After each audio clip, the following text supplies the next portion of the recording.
Merhaba, bienvenidos al canal. Vamos a iniciar el resumen de las noticias sobre Turquía y su región que hemos tratado en las últimas horas en Hispanatolia. Bueno, día intenso, el de ayer y en realidad el de los últimos días que hemos tenido, tanto por noticias en Turquía como por noticias, como sabéis, en la región, en concreto en Siria, obviamente. Bueno, vamos a empezar por las noticias que hemos tratado a lo largo de las últimas horas en nuestra web, en mismanatolia.com. Hablamos en primer lugar de ese accidente de dos helicópteros que tuvo lugar el 9 de diciembre, el lunes 9 de diciembre, en Isparta, al suroeste de Turquía. Dos helicópteros militares que estaban realizando un vuelo de entrenamiento. Según confirmaron varios testigos y las primeras pesquisas de la investigación, estos helicópteros del tipo UH-1 colisionaron en el aire durante un vuelo de entrenamiento.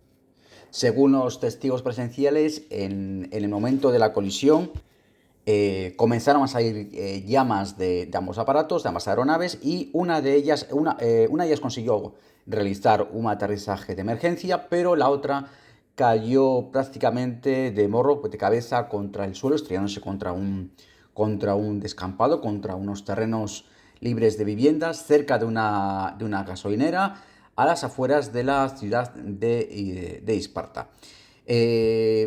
Parece ser que dos tripulantes que iban en el primer helicóptero, el que consiguió realizar el aterrizaje de emergencia, fueron rescatados con vida, en relativo buen estado de salud. Fueron trasladados a una enfermería en instalaciones militares cercanas y desde allí fueron trasladados a un hospital para, para una mayor atención.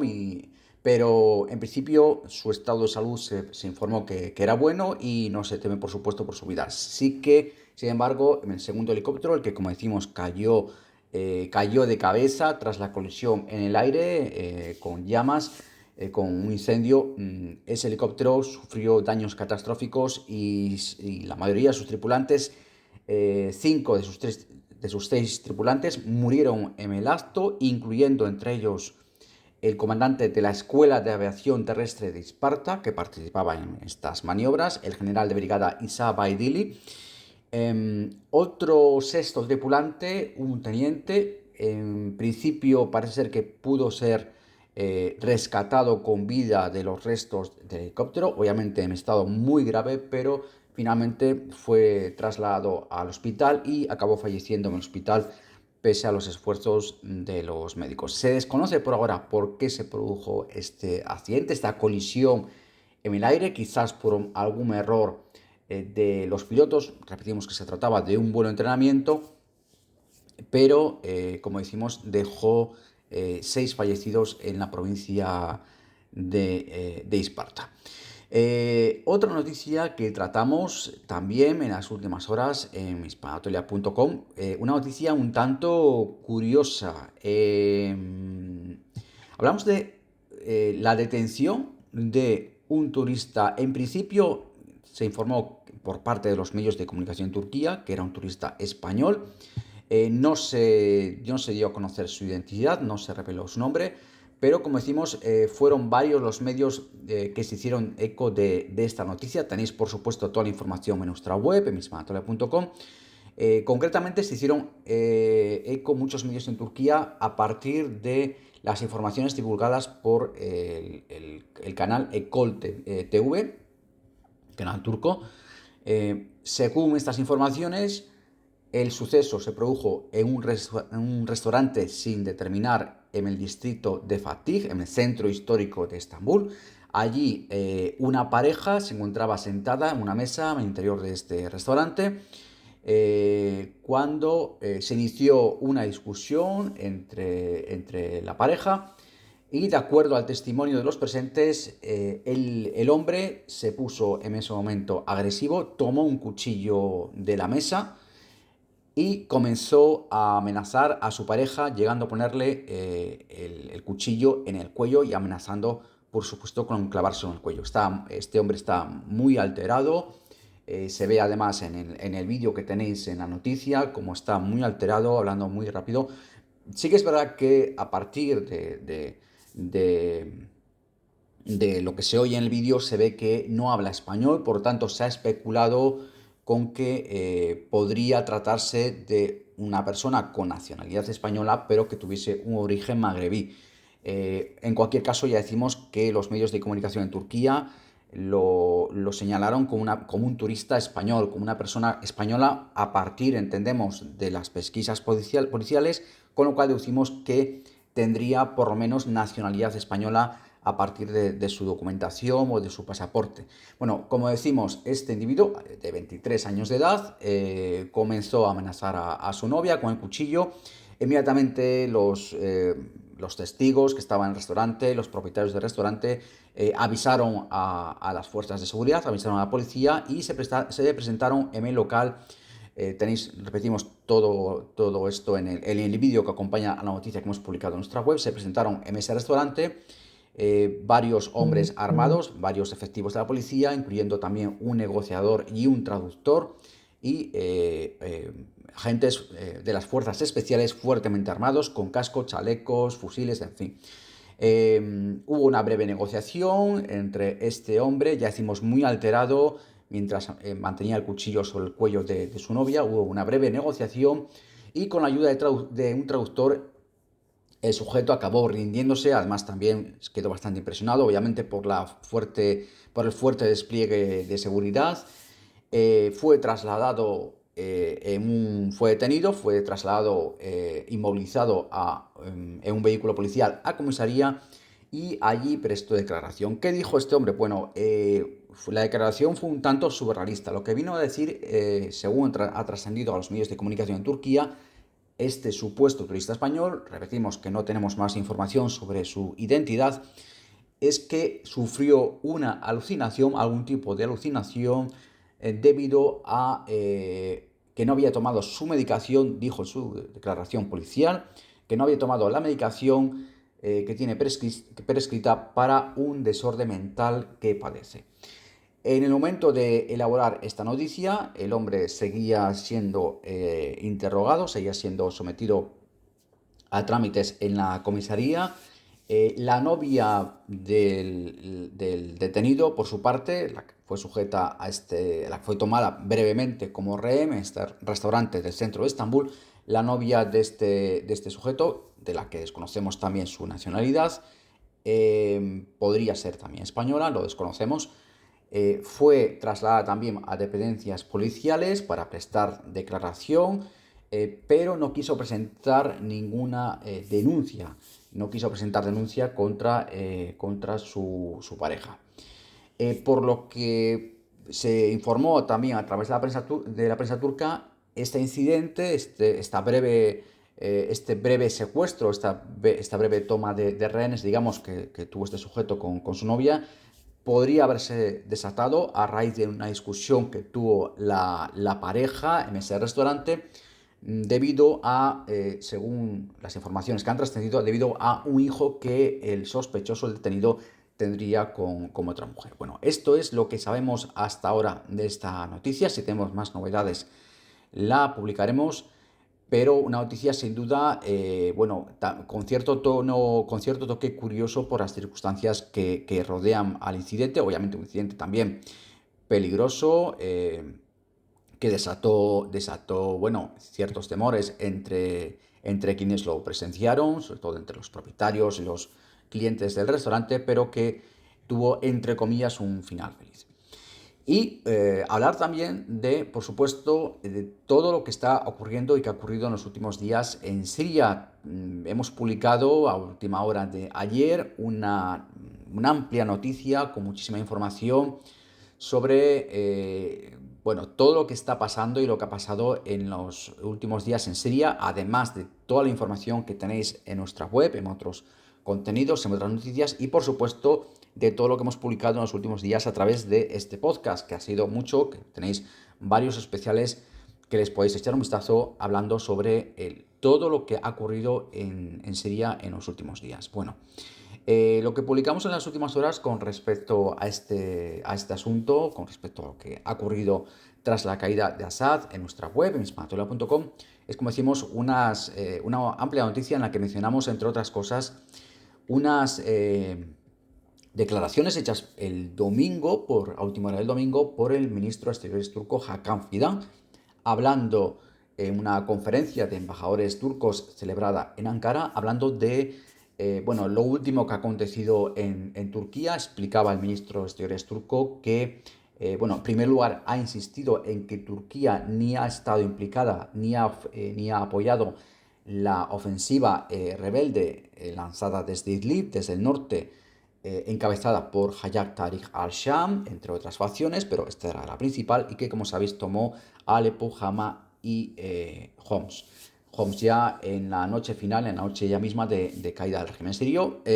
Ha dicho el ministro de Exteriores turco que van a trabajar con todos los actores de la región, por supuesto con todos los actores dentro de la propia Siria, para trabajar en la reconstrucción del país, y que lo que busca Turquía es que se establezca en Siria un gobierno inclusivo, un gobierno que integre a todos los sirios, sea cual sea su origen étnico, sea cual sea su religión, y que trabaje en la reconciliación nacional, como ha dicho el ministro de Exteriores turco, ha dicho Fidan, como única vía para conseguir la paz y la estabilidad finalmente en Siria. Ha recordado también Fidan que tuvo Assad muchas oportunidades a lo largo de estos últimos años, sobre todo con la mediación de Turquía, para comenzar esta reconciliación nacional a lo largo de los 13 años que ha durado la guerra civil en Siria, y que, sin embargo, todas las oportunidades que se le ofrecieron a Assad para lograr esta reconciliación nacional fueron rechazadas por el régimen sirio, fueron rechazadas por el propio Bashar al-Assad.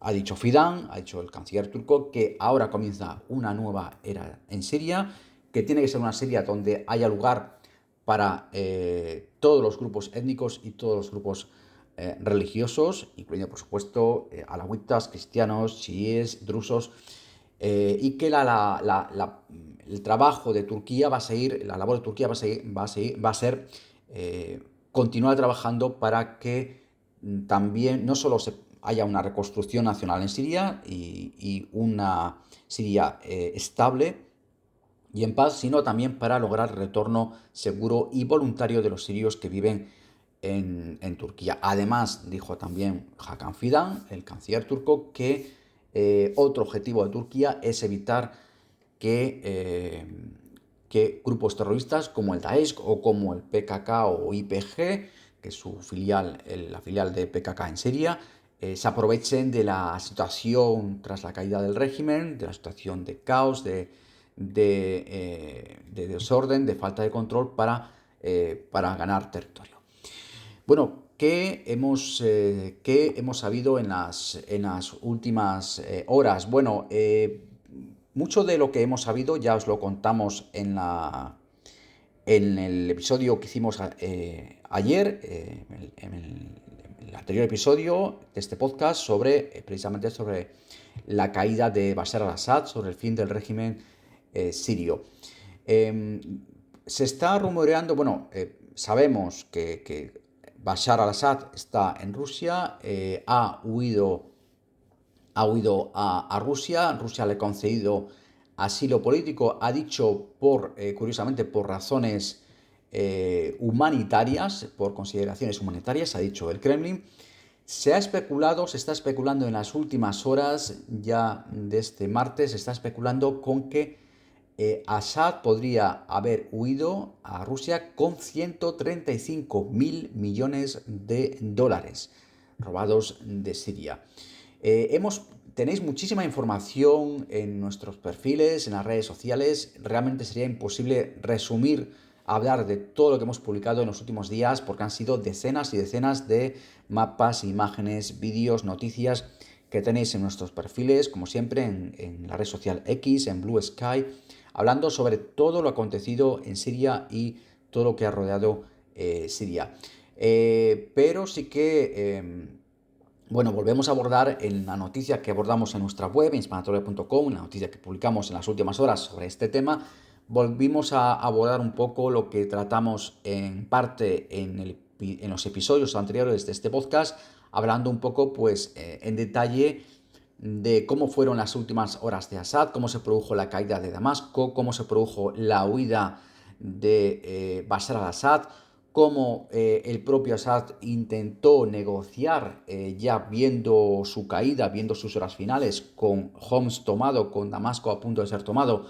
Intentó incluso negociar en el último momento con Turquía, ofreciendo a Turquía que aceptaba cualquier condición que le impusiera. El gobierno turco ni siquiera llegó, ni siquiera se molestó, podemos decir, en responder a esta propuesta casi desesperada, o si en el caso de Assad. Luego Assad intentó negociar con Estados Unidos, ofreciéndole a Washington expulsar a todas las fuerzas de Irán y de Rusia del país, y a cambio paraban a los rebeldes y le mantenían el poder.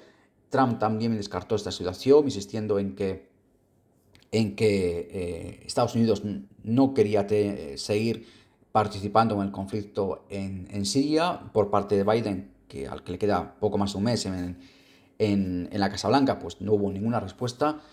Y también abordamos en esta noticia publicada en hispanatoria.com pues lo que hemos tratado en las últimas horas también en este podcast, lo que son los grandes perdedores del conflicto, Irán, Rusia, Hezbollah, y los ganadores, Israel y sobre todo Turquía.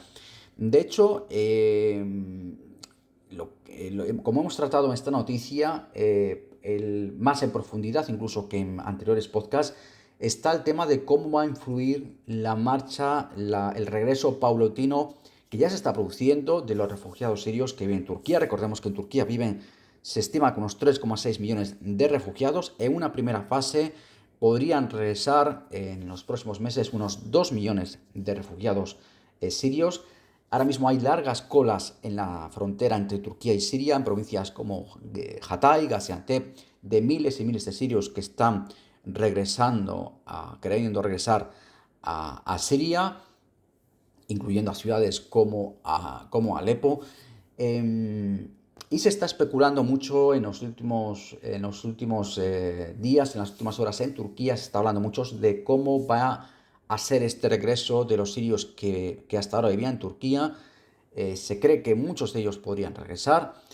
¿Y cómo va a influir esto en la economía turca? Por un lado, abordamos en la noticia que hemos publicado en hispanatoria.com cómo este regreso podría influir en la economía de Turquía, porque es cierto que Turquía, con el regreso de muchos de estos sirios, va a perder una mano de obra barata, pero también esto puede tener otras consecuencias, como por ejemplo quizás un abaratamiento del coste de la vivienda al bajar muchísimo la demanda. Sí que es verdad que la mayoría de los sirios, pues el tipo de vivienda que accedían eran viviendas de bajo coste, obviamente, incluso en muchos casos compartiendo habitaciones, a veces incluso en viviendas, en infraviviendas, casi se puede decir, en bajos, en viviendas muy antiguas, en situaciones muy no aptas, incluso en muchos casos, para la habitabilidad.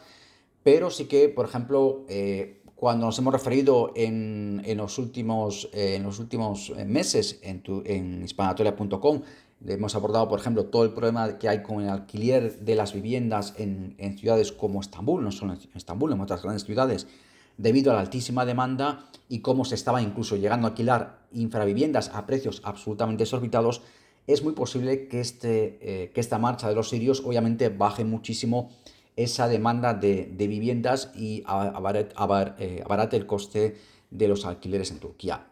Esto podría también tener su repercusión positiva en la inflación, pero repetimos, habría que ver también cómo influye la marcha de esa mano de obra barata que constituía en muchos casos los sirios, cómo influye en la economía turca, incluyendo en la inflación. También abordamos en la noticia, esta amplia noticia que tratamos en hispanatoria.com, nuestra web, entre otras cosas, cómo esta nueva Siria que surge va, por un lado, a suponer una oportunidad para las empresas turcas, va a haber que iniciar una reconstrucción en Turquía, que algunos han estimado en medio billón de dólares, que será el coste de reconstruir Siria tras 13 largos años de destrucción, tras 13 largos años de guerra civil. Obviamente está prácticamente descartada que empresas de países como Rusia, Irán, China o Israel participen en esa reconstrucción, y sin duda va a ser una gran oportunidad para las empresas de Turquía, para las empresas no solo de construcción, sino de muchos otros sectores en Turquía. También va a tener Turquía, por supuesto, una oportunidad para crear ese corredor seguro a lo largo de sus más de 900 kilómetros de frontera común con Siria, libre del YPG, libre del PKK, de las SDF, como se le quiere llamar, de esa amenaza que representa la presencia de ese grupo. De hecho, hemos visto en las últimas horas cómo incluso en poblaciones que ha ido tomando las SDF o el YPG en las últimas horas y días, aprovechando la ausencia del régimen sirio, está habiendo serias protestas de la población árabe e incluso kurda contra la presencia del YPG, que es un grupo terrorista, es la rama siria del PKK, pero que ha estado financiado en los últimos años por Estados Unidos para combatir al Daesh. Pero sobre la base parece ser que, y es evidente que mucha de la población de las zonas que controla el YPG no están de acuerdo con la presencia de este grupo armado, que por supuesto tiene su propia ideología, su propia agenda política incluso.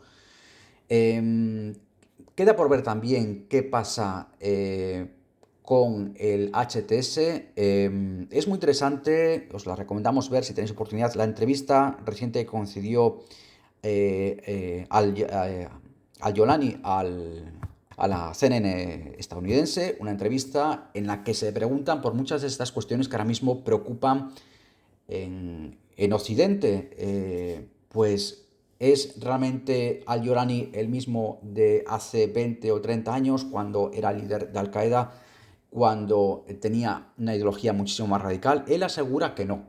Él asegura en esa entrevista, y también otras, no solo ahí, sino otras declaraciones que ha hecho, que él ha cambiado en estos años, que ha adoptado una visión mucho más pragmática, mucho más realista, mucho más inclusiva.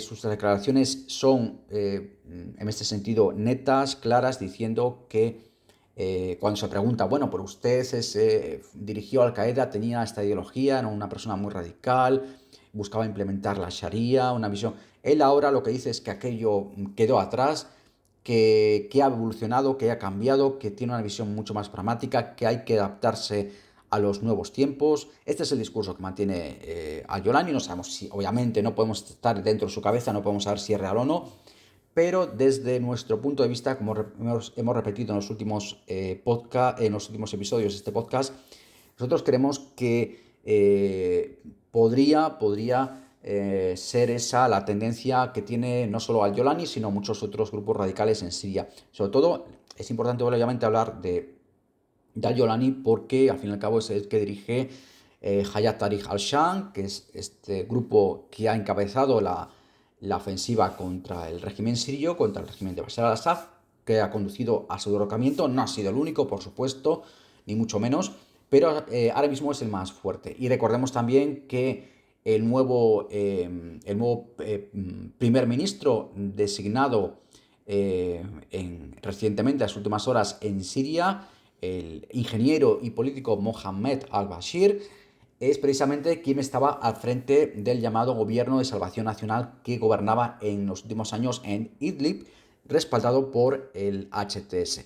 Es decir, HTS estaría buscando trasladar ese protoestado del que hablábamos en anteriores episodios de este podcast, ese protoestado que regía en los últimos años en Idlib, a través de ese gobierno de salvación nacional, trasladarlo a toda Siria. Veremos si eso es posible, pero también es verdad que ahora mismo es de las pocas alternativas que le quedan a Siria tras la caída de Bashar al-Assad.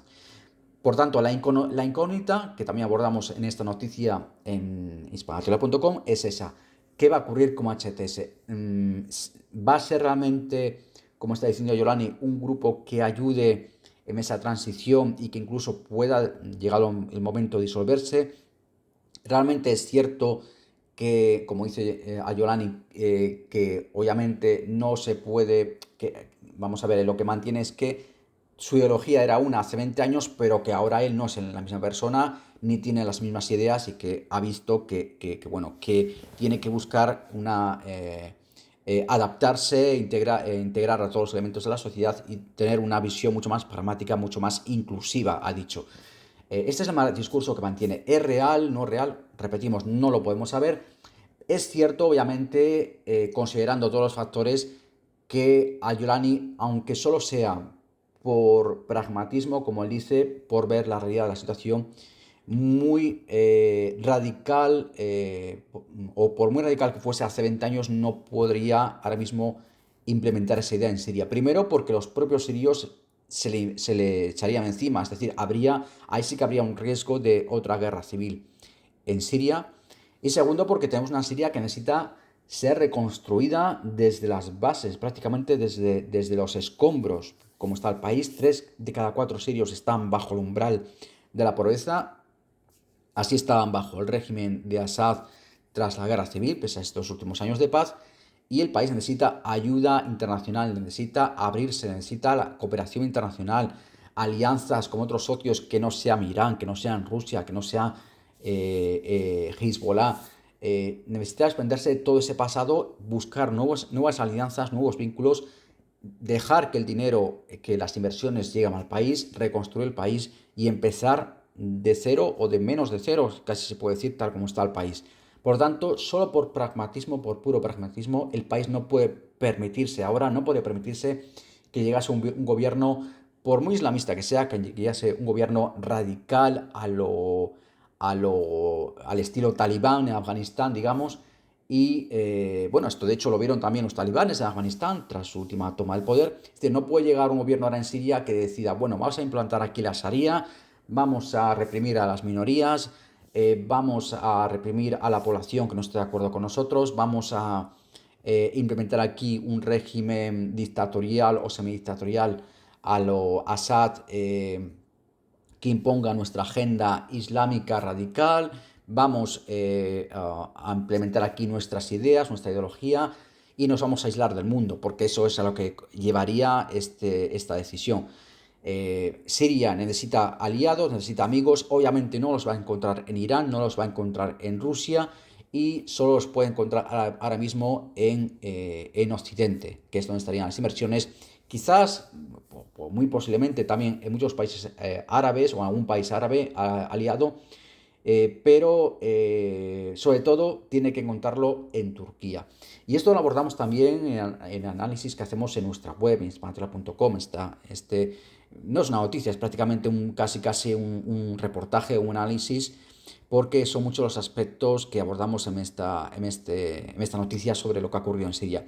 Y precisamente comentamos que hay que tener en cuenta un factor final, y es que ahora millones de refugiados sirios van a regresar de Turquía a Siria. Es toda una generación que ha vivido o que ha nacido o que ha crecido en Turquía. Lo veíamos en vídeos que hemos visto en los últimos días de sirios festejando la caída de Assad en ciudades como Estambul, en ciudades como Gaziantep, en varias ciudades de Turquía, que daban las gracias a los turcos por toda la ayuda prestada estos años. Les decían, vamos a ser amigos toda la vida, os esperamos en Siria con los brazos abiertos, en fin, dando las gracias.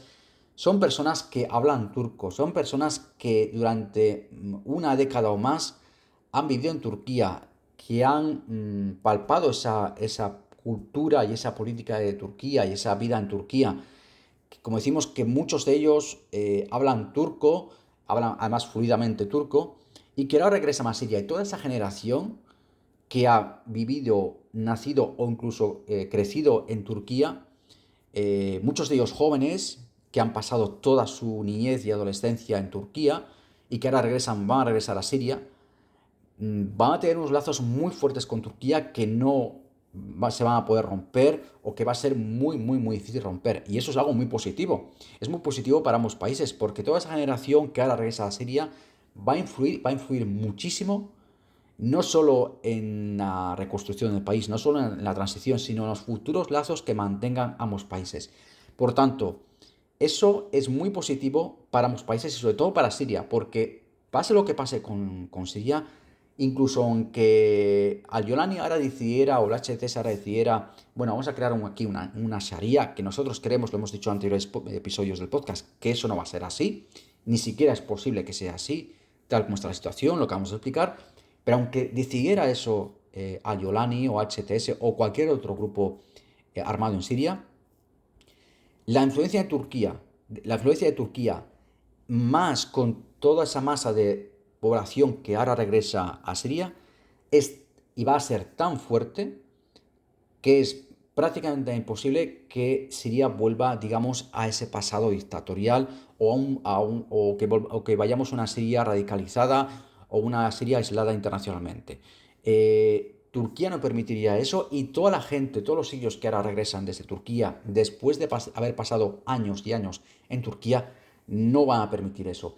Y todos esos lazos que se van a crear, que se han creado ya de hecho, y que se van a mantener con esas generaciones que han vivido en Turquía y que ahora regresan a Siria, van a crear unos vínculos tan fuertes y van a marcar un antes y un después en la evolución política, social y económica de ambos países tan fuerte que eso va a influir no solo en ambos países, sino en toda la región. Y creemos desde aquí que positivamente, que va a ser una influencia, una sinergia que se va a crear muy positiva y cuyas consecuencias para ambos países y para toda la región aún están por ver. Bueno, como decimos, como estamos diciendo, tenéis todo ese análisis en nuestra web, epinispanatolia.com. Es un análisis muy amplio que se suma a todas las informaciones, todas las noticias que hemos publicado en los últimos días en hispanatolia.com, en nuestra web, y también repetimos en nuestros perfiles en redes sociales. Tenéis decenas y decenas de noticias, de imágenes, mapas, vídeos, todo tipo de contenidos en nuestro perfil en X, en nuestro perfil en Blue Sky, precisamente en muchos casos hablando sobre lo que ha ocurrido en Siria. Tenéis vídeos de sirios, de refugiados sirios en Turquía, dando las gracias, muchos de ellos entre lágrimas, llenos de felicidad, dando las gracias a los turcos, diciéndoles, os vamos a estar siempre agradecidos, os esperamos en Siria. Pero de todas las noticias que hemos publicado sobre Siria en los últimos días y en las últimas horas en nuestros perfiles, en X y en Blue Sky, vamos a destacar sobre todo una. Solo vamos a destacar una. Porque creemos que merece la pena ser destacada. Mirad, en las últimas horas ha habido mucha especulación sobre la prisión de Sednaya, a las afueras de Damasco. Una prisión donde se sabe que murieron decenas de miles de personas que fueron torturadas, ejecutadas, maltratadas, asesinadas durante todos los años de dominio de la familia Assad y del régimen de Bashar al-Assad desde el año 2000. Y en las últimas horas, a medida que los rebeldes tomaron la prisión y comenzaron a liberar a los presos, muchos de ellos en un estado catatónico, después de sufrir años de aislamiento, torturas, de un sufrimiento indescriptible, muchos de ellos no saben quiénes son, dónde están, en fin, son imágenes terribles. Pero además se ha especulado en los últimos días, en las últimas horas, sobre que podría haber decenas de miles de personas que estaban desaparecidas, que sus familiares sabían que un día, hace meses, años, incluso décadas, entraron en la prisión y nunca más salieron, que sus familiares desaparecidos estarían en esa prisión, en Sednaya, que estarían ocultos en algún lugar, que estarían incluso en cámaras secretas. Se había hablado de que el subsuelo de esa prisión infame de Sednaya estaría lleno de cámaras y de celdas ocultas donde se ocultarían todos esos presos políticos que a lo largo de todos estos años el régimen sirio, el régimen de Assad, habría mantenido ocultos. Había miles de familias que con lágrimas en los ojos estaban esperando la liberación de esos familiares desaparecidos hace meses, años o décadas y que creían que estaban en Sednaya. Bueno, equipos de los cascos blancos de Siria, de los White Helmets, enviados a Sednaya, equipos enviados también desde la propia Turquía, especializados en búsqueda y rescate. Han estado durante horas y horas y horas como ayuda de equipamiento especial, como ayuda de perros, con todo tipo de equipo, buscando cámaras, celdas, habitaciones secretas, ocultas, bajo el subsuelo de la prisión o en otras dependencias. No se ha encontrado nada. Todos los presos que podría haber en la prisión de Sednaya han sido liberados. No queda nadie. Emitió a última hora de ayer un comunicado, emitieron un comunicado los cascos blancos, diciendo que habían concluido las búsquedas, que por favor que no se hiciese caso a ninguna información, y la hemos visto en las últimas horas publicada en redes sociales también, diciendo que bajo Sednaya, que había cámaras secretas, que había miles de personas encerradas vivas en cámaras secretas, en cámaras subterráneas, en celdas subterráneas.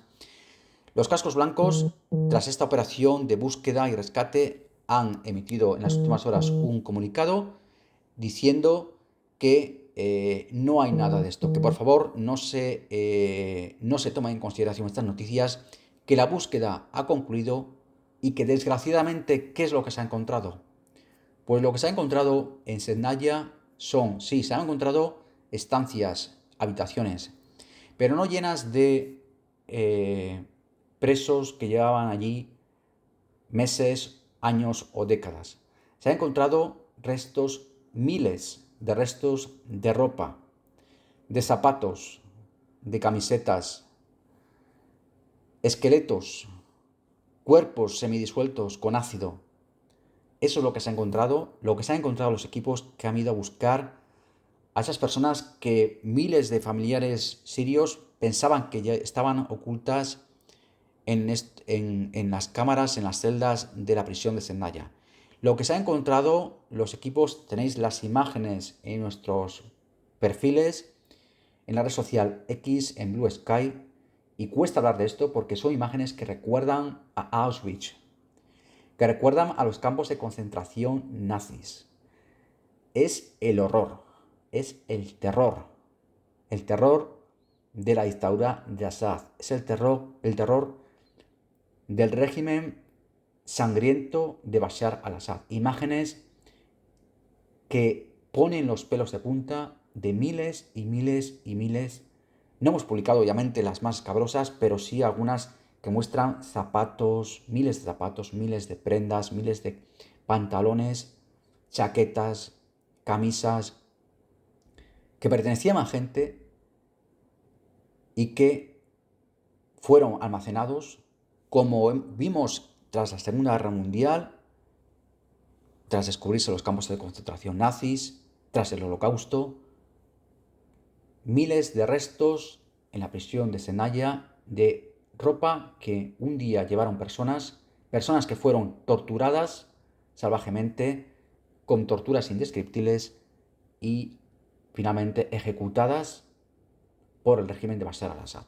Eso es, desgraciadamente, para miles y miles de familias que esperaban que sus familiares siguiesen vivos después de tantos años encerrados en esa prisión. Eso es, desgraciadamente, lo que hemos visto, lo que se ha descubierto tras esa operación de búsqueda en la prisión de Sednaya. En fin, y con este horror, con este Auschwitz sirio, con este régimen de terror que esperemos que haya caído para siempre y esperemos que veamos una nueva Siria, concluimos este resumen. Recordad que tenéis más información en hispanatoria.com y en nuestro perfil en la red social X y en Blue Sky. Si te ha gustado este contenido, dale por favor un like y suscríbete para no perderte los próximos episodios.